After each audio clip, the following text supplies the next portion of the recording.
We are your home theater and AV questions answered.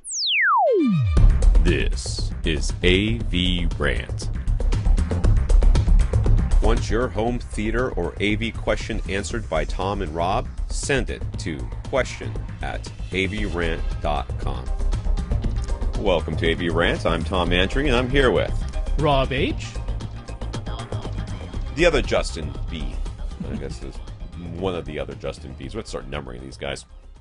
Justin wants to install in-ceiling speakers this summer when other work will also be taking place in his attic and roof. He wants these in-ceiling speakers for Atmos as well as whole house. I'm gonna try it again, as well as whole house audio and Sonos use. Okay. They need to keep up with the speakers the likes of Legacy Audio and JTR, i.e., high output with low distortion, and he wants them to have backer box if possible. Any suggestions? Anything, okay, once again, especially if you're doing work up there, anything can have a backer box if you try hard enough.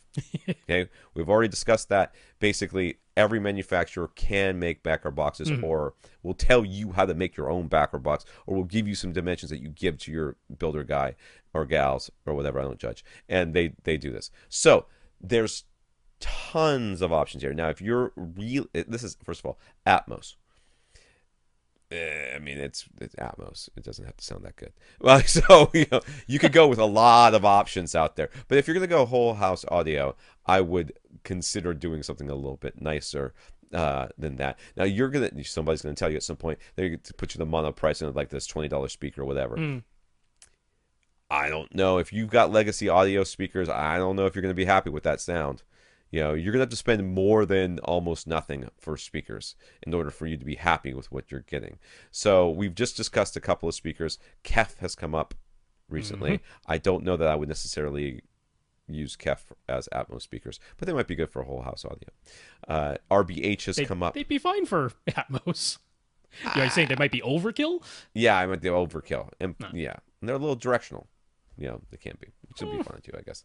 Anyways, RBH has come up, and that's a really good solid company that you can go with. Trying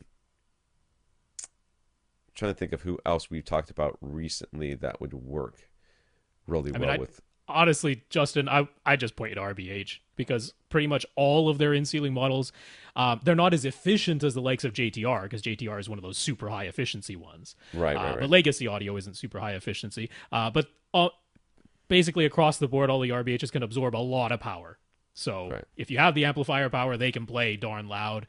I like that they offer not only backer boxes, but they also offer back cans for quite a few of their models. Not every model, so do a little bit of research on their website, but several of them offer back cans, which means if you have a more limited space, maybe you've already got some in-ceiling lighting, or you've got an exhaust fan or something or other coming up, a back can is a great way to, insulation's not going to get in there, gives you that, that backer on the in-ceiling speaker there. So I'm like, just go RBH, because they got all the solutions. You don't have to use the exact same model in every room in the house, right? Yeah, and they all sort of match each other too. Yeah, they got solutions across the board. So I would keep it simple and go there. Oh, look, Kef is still a great choice, and if somebody's out there like, I own a different brand of speakers and they must hate them. No, that's not the case. No. I'm just saying it's simple to say, I know that this company, RBH, has solutions for every situation you're going to come across, so it's kind of easy to stick with them.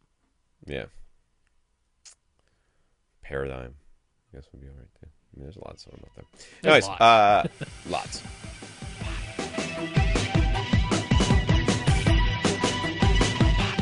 Want your question answered? Send it to question@avrant.com.